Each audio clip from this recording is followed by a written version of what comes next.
শুধুমাত্র এই দোয়াটি একবার পড়েন, আল্লাহ তাআলা আপনার 90 বছরের গুনাহ মাফ করে দেবেন ইনশাআল্লাহ। আপনার 90 বছরের গুনাহ মাফ হয়ে যাবে শুধুমাত্র এই দোয়াটি যদি একবার পড়তে পারেন। আপনার ভাগ্য খুলে যাবে, রিজিকে বরকত আসবে, মনের নেক আশা পূরণ হবে, আল্লাহ আপনার সব দোয়া কবুল করে দিবেন। সুবহানাল্লাহি ওয়া বিহামদি।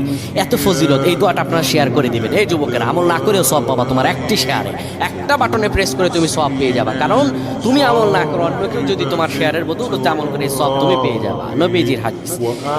আমার ভাইয়েরা, আল্লাহর কাছে দোয়া করা, আল্লাহর কাছে দোয়া চাওয়া, এটি হলো মুমিনদের কাজ। আমার আল্লাহ বান্দাকে বলেন, বান্দারে উদউনি আস্তাজিব লাকুম, আমার কাছে চাও, আমার কাছে চাইলে আমি আল্লাহ তোমাকে দিয়ে দিব।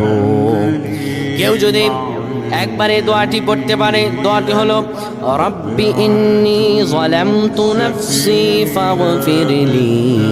কেউ যদি এই দোয়াটা একবার পড়তে পারে, আমার আল্লাহ তাআলা তার 90 বছরের গুনাহগুলো মাফ করবেন। কবিরা গুনাহ নয়, সেটি হলো সগীরা গুনাহ। সগীরা গুনাহ মাফ হবে বলবেন, হুজুর 90 বছর তো হয়নি, তাহলে গুনাহ মাফ হবে কি করে?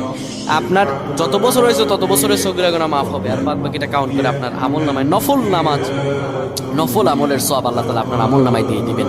কিন্তু এটির ব্যাপারেও সহিহ সনদে তেমন কোনো গুরুত্ব আরোপ হয়নি, এটির ব্যাপারে তেমন কোনো উল্লেখিত সহিহ সনদ নেই। কিন্তু আমল করতে পারেন, যেটার অর্থ সুন্দর। আল্লাহ আমাদের কবুল করেন, আমিন।